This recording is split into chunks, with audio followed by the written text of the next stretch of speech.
حضرت عبداللہ ابن عمر رضی اللہ تعالیٰ عنہ بیمار ہو گئے، شدید علیل تھے، طبیعت مبارک میں کمزوری آ گئی، کچھ کھانے کو دل نہیں کرتا تھا، گھر والے بار بار کہتے کچھ کھا لیجئے کچھ کھا لیجئے، نہیں کھاتے تھے۔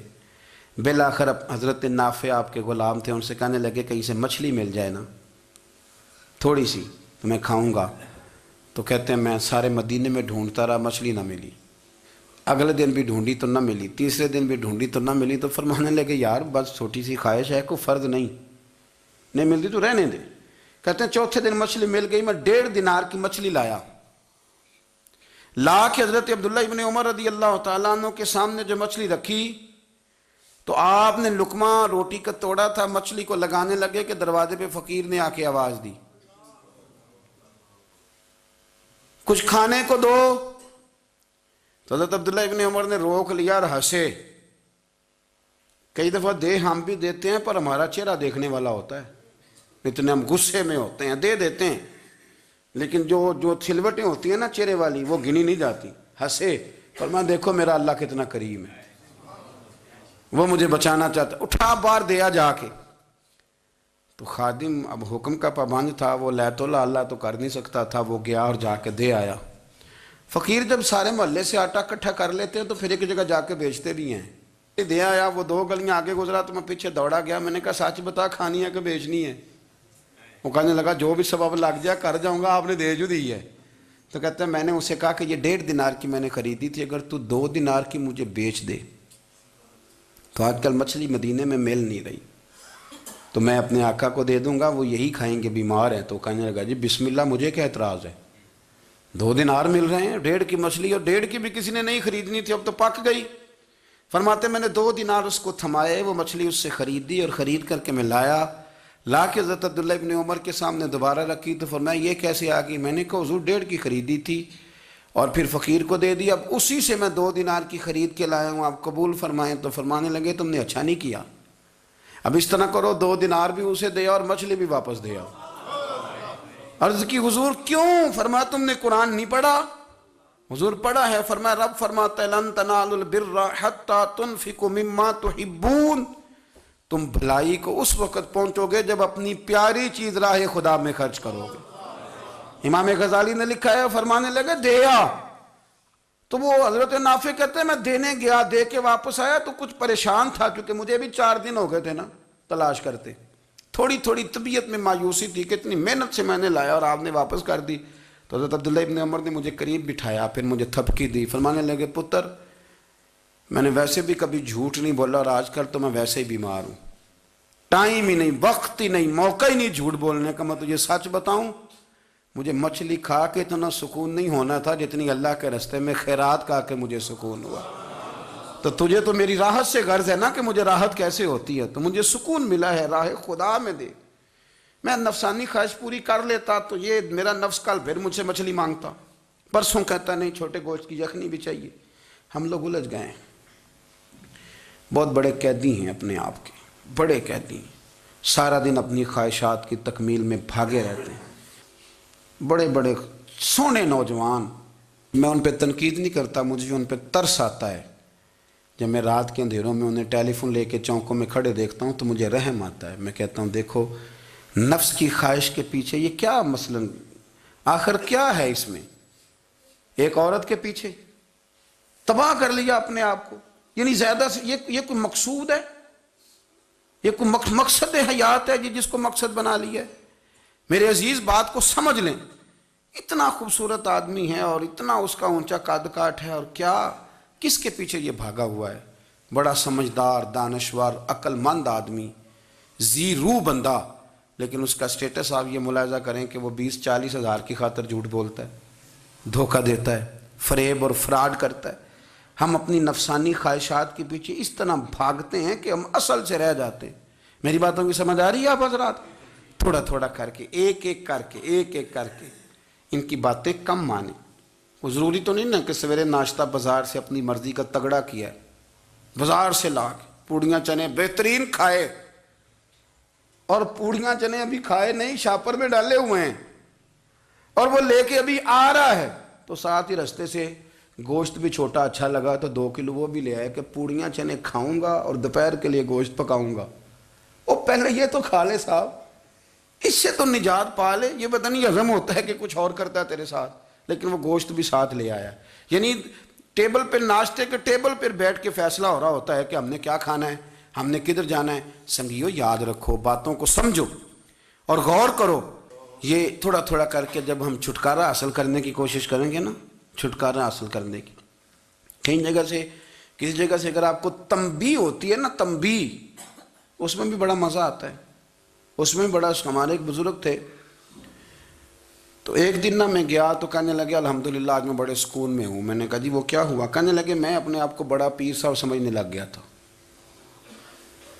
تو ایک وابڈا کے کسی آدمی سے کام تھا, تو میرے ایک دوست نے مجھے کہا کہ پیر صاحب اس کو ٹیلی فون کر دیں, سنا ہے آپ کا عقیدت مند ہے.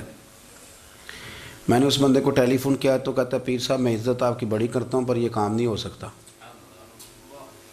کہتے ہیں جب اس نے مجھے کہا نا تو کچھ بھی نہیں, تو مجھے بڑا مزہ آیا ہے, ورنہ میرا تو نفس پھول گیا تھا. میں تو سمجھتا تھا کہ جو میں کہتا ہوں ویسے ہی ہو جاتا ہے. کہتے اس نے تھوڑا سا نا مجھے لیول میں کیا ہے, مجھے مزہ آیا. یہ لوگ نا اپنے اوپر بوجھ ڈالتے تھے, یہ تھوڑا تھوڑا پیچھے ہٹتے تھے, یہ سمجھتے تھے کہ اس طرح تو ہماری تکمیل رہ جائے گی. صبح سے شام تک اگر اسی نفس کی باتیں مانتے جائیں گے تو خرابی کرے گا. دولت کا نشہ ہے بھائی, دولت کٹھی کرنے والا کسی جگہ سیر نہیں ہوتا. حسن کا نشہ ہے, حسن کا نشہ ہے. حضرت ابو بکر شبلی رحمۃ اللہ علیہ فرمایا کرتے تھے جو تیری بیٹی کو خوبصورت سمجھ کے اس کے ساتھ نکاح کرنا چاہے اسے بیٹی نہ دینا. حضرت جی کیوں؟ فرمایا حسن تو تھوڑے دن کے بعد ختم ہو جائے گا, پھر وہ اس کی قدر نہیں کرے گا, وہ تو کہیں اور منہ مارتا پھرے گا. حضرت ابو بکر شبلی رحمۃ اللہ تعالیٰ علیہ کی بیٹی خوبصورت تھی. ایک نوجوان کہنے لگا میرا نکاح کر دیں. آپ فرمانے لگے پتر تو 1 مہینے کے بعد آنا, کر دوں گا. بڑی موٹی تازی خوبصورت صاحبزادی. تو حضرت نے اسے دوائی کھلائی, اسے پخانے لگ گئے. جو پخانہ کرتی ایک مٹکے میں سنبھال دیتے. تھوڑا وقت گزرا تو وہ ہڈیوں کا پنجر بن گئی. مہینے بھر میں دست اتنے آئے کہ کمزور ہو گئی. تو ابو بکر شبلی 1 مہینے کے بعد نوجوان کو بلایا, فرمایا ادھر آ تیرا نکاح کروں. بچی دکھائی تو وہ کمزور بستر پہ پڑی. فرمایا شادی کر. کہنے لگا اس سے نہیں میں نے کرنی. فرمایا یہ وہی ہے؟ کہنے لگا جی نہیں. فرمایا تو کہتا تھا مجھے عشق ہے, کدھر گیا تیرا عشق؟ کہنے لگا حضرت صاحب آپ کیسی بات کر رہے ہیں؟ فرمایا ادھر آ. پھر وہ مٹکا جس میں گند رکھا تھا وہاں لے گئے. فرمانے لگے تیرا اس کے ساتھ عشق تھا, یہ ہے تیرا عشق. فرمایا اسے تو میں 4 دن روٹی کھلاؤں گا پھر تندرست ہو جائے گی, لیکن میں دیکھنا چاہتا تھا کہ تو میری بیٹی سے پیار کرتا ہے یا اس کے چہرے پہ آنے والی کچھ وقت کے لیے سرخی سے پیار کرتا ہے, اس لالی سے پیار کرتا ہے جو جوانی کے وقت بچوں اور بچیوں پہ آتی ہے. کس چیز کے دل دادا؟ یعنی کیا مطلب؟ نفس کی غلامی, سراسر غلامی. اور پلٹ پلٹ کے اور بڑے بڑے سیانے بندے چھوٹی سی خواہش کے لیے. بڑا سمجھدار آدمی, بڑا سیانا بندہ. میں ایک بڑے بزرگ عالم تھے, میں ایک دفعہ ملنے گیا تو پائے پکا رہے تھے, خود پائے پکا رہے تھے. تو وہ بڑے پیار کی بات ہوتی ہے نا جی, تو تامت باندھی ہوئی اور بڑی جناب خستہ حالی, اور وہ پائے پکا رہے ہیں. تو میں نے ان سے کہا, میں نے کہا حضرت جی پائے تو کسی اور نے بھی پکا لینے تھے, آپ بخاری لے کے بیٹھتے, چلو میری طرح کا کوئی بندہ آپ سے استفادہ بھی کر لیتا. اب پائے آپ لائیں گے, پھر پکائیں گے, پھر آپ کھائیں گے, تو یہ تو 24 گھنٹے آپ کسی کام میں گزر جائیں گے. تو یہ ایک چھوٹی سی خواہش کے لیے. میں کسی چیز کو حرام نہیں کہہ رہا, قرآن پاک کی جو آیت پڑھی ہے صرف اس کی تفسیر آپ کے سامنے عرض کر رہا ہوں. ہماری خواہشات ماں پالتی ہے, آپ کو نہیں پتہ کتنے دکھ سہتی ہے. میں ان ماؤں کو جانتا ہوں جو بیٹے کے حصوں کی مار بھی اس کے ابے سے کھاتی ہیں, مار کھاتی ہیں وہ. ایک خاتون ہے, ایک کان سے سنتا نہیں, میرے پاس ایک دفعہ آئی, کہنے لگی 60 لگ گئی سی, کوئی دعا کر دیں یا کوئی وظیفہ پر. ڈاکٹر کہتے ہیں ٹھیک نہیں ہو سکتے. میں نے کہا باجی صحیح بتاؤ مسئلہ کیا ہے؟ کہنے نہیں کچھ بھی نہیں, مسئلہ کیا ہونا ہے, پتر غلط نکل آیا ہے, اس کا باپ روز مارتا ہے. آج میں آگے گئی ہوں تو اس نے ایک تھپڑ میرے کان پہ مار دیے, تو پردہ پھٹ گیا. مائیں مار کھاتی ہیں, لیکن وہ پتر جس کو بڑی محنت سے پالا ہے وہ جوان ہوتا ہے تو اماں سے کہتا ہے تجھے چھوڑ دینا ہے, پر جس لڑکی سے میرا ٹیلی فون پہ رابطہ ہے اسے نہیں میں نے چھوڑنا, وہ نہیں چھوڑ سکتی. ہر شے کچل جاتا ہے وہ. اماں کبھی لیٹ کے رات کو سوچتی ہے کہ یہ تو میری کل کمائی تھی, میں تو آج بھی اس کے حصے کے تھپڑ اپنی گالوں پہ برداشت کر رہی ہوں، تو یہ کدھر گیا؟ اردشیر نام کا بادشاہ تھا، حضرت محدث ابن الجوزی آج سے کچھ 700 سال پہلے لکھتے ہیں۔ اردشیر بادشاہ بڑا خوبصورت تھا، جوان تھا، بڑا عقل مند تھا۔ اس نے اس طرح کیا کہ قریب قریب کی ساری ریاستوں پہ قبضہ کر لیا۔ بڑا عقل مند زیرک تھا، قبضہ ہو گیا۔ ایک بادشاہ بڑا سخت تھا، اس کے ساتھ جب پنجہ آزمائی ہوئی تو اردشیر کہتا ہے اس پہ میرا قبضہ نہیں ہو رہا تھا، اور جب ہم نے ساری ریاستوں نے مل کے اس پر حملہ کیا تو ایک قلعے کے اندر قلعہ بند ہو گیا۔ اردشیر بڑا خوبصورت آدمی تھا، بڑا سمجھدار تھا، تو وہ بادشاہ قلعہ بند ہو گیا، اس نے کہا نکلنا ہی نہیں۔ اب وہ اندر بند ہے، یک بارگی حملہ کیا تو وہ بڑا بڑا قلعہ تھا اس میں بند ہو گیا۔ اس بادشاہ کی نا جس پر حملہ کیا، اس کی بیٹی اچانک ایک دن قلعے کی دیوار پہ چڑھی تو اردشیر کے حسن و جمال کو دیکھا تو عاشق ہو گئی، اور اپنے ہی باپ کے خلاف اسے کہنے لگی کہ اگر تو میرے ساتھ شادی کا وعدہ کرے نا تو میں تجھے رستہ بتاتی ہوں حملہ کرنے کا۔ اس نے کہا میرا وعدہ رہا، تو رستہ بتا۔ اس نے رستہ بتایا اس لڑکی نے، اور بادشاہ نے حملہ کیا تو اس کا باپ قتل کیا، اس علاقے پہ قبضہ کیا شادی کے وعدے پر۔ ہاں نفسانی خواہش بندے کو اندھا کر دیتی، نہیں سمجھ آتی اس کو میں کدھر جانا ہے، اندھا کر دیتی۔ حملہ کیا، اور جب اس لڑکی کو لے کے آیا نا اپنے محل میں،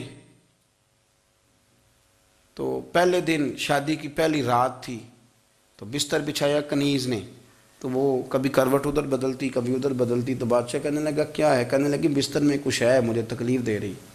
اس نے چراغ جلائے اور جب بستر اٹھایا تو ایک اتنا سا دھاگا نکلا۔ دھاگے سے عموماً تکلیف نہیں ہوتی، تو اس نے کہا تو اتنی نرم و نازک ہے کہ دھاگا؟ کہنے لگی میرا باپ نا میرے ساتھ اتنا پیار کرتا تھا کہ روز میرا بستر بھی خود بچھاتا تھا، اور اس نے آلہ رکھا ہوا تھا، وہ ناپتا تھا کہ کوئی پایا اونچا نیچا تو نہیں، میری بیٹی کا بیلنس سوتے وقت خراب نہ ہو جائے، اور میرے لیے گوشت اور کپڑے بھی خود پسند کر کے لاتا تھا، کھانے پینے کا خود خیال کرتا تھا۔ اردشیر کہنے لگا اچھا وہ اتنا پیار کرتا تھا، اور پھر تو نے اس کے ساتھ کیا کیا؟ کہنے لگا بلاؤ کنیزوں کو بلایا، فرمایا اس کو اٹھاؤ اور جلاد کے پاس لے جاؤ، اسے کہو کہ اس کے بال ایک گھوڑے کے ساتھ باندھے، پیر دوسرے گھوڑے کے ساتھ باندھے، اور ایک گھوڑا ادھر بھگا دے، کدھر بھگا دے۔ یہ جس کے باپ نے اتنا پیار کیا، یہ نفس کی اتنی غلام ہے کہ اس کی وفادار نہیں رہی تو میری وفادار کیسے بنے گی؟ جس نے اتنے نازوں سے پالا کہ دھاگا اسے برداشت نہیں۔ او یارو یاد رکھو، اگر نفس کی غلامی کرو اور بڑے بڑے وفاداروں کو چھوڑ کے غلامی کرو تو پھر کہو وفادار مل جائیں، کوئی بول اب لڑا نہ بول بیٹھی ہوں دے خصم ناراض بڑ بولیاں دے، کہاں سر کھائے تے بلبل ٹھنڈ پائے، بڑے فرق نہیں سجنا بولیاں دے، جڑیاں خصماں دی وچ رضا وسن، پاگ جاگ جاندے انہاں گولیاں دے، آپ ادلیاں نو سردار پین تکے تے شرما والیاں نو چوٹے ڈولیاں دے۔ اپنے نفس کے پیچھے چلو گے تو یہ تباہی ہے۔ جب ہم نے کسی سے وفا نہیں کی تو یہ کیا امید ہوئی کہ دنیا ہم سے وفا کرے گی؟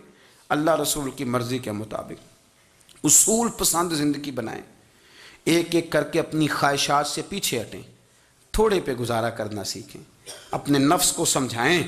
ضروری نہیں کہ روٹی ہر وقت مزے کے لیے کھائی جائے، کبھی کمر سیدھی کرنے کے لیے خشک روٹی بھی کھا کے دیکھو، کبھی سادہ کھانا اس پہ بھی اکتفا کرو، کبھی تھوڑا کھر کے اچھے طریقے سے سادے کمرے میں بھی اللہ کو یاد کر کے دیکھو۔ نفس کے پیچھے نہ بھاگیے گا، تباہی کرے گا۔ رب کریم سمجھنے کی توفیق رفیق عطا کرنے کی توفیق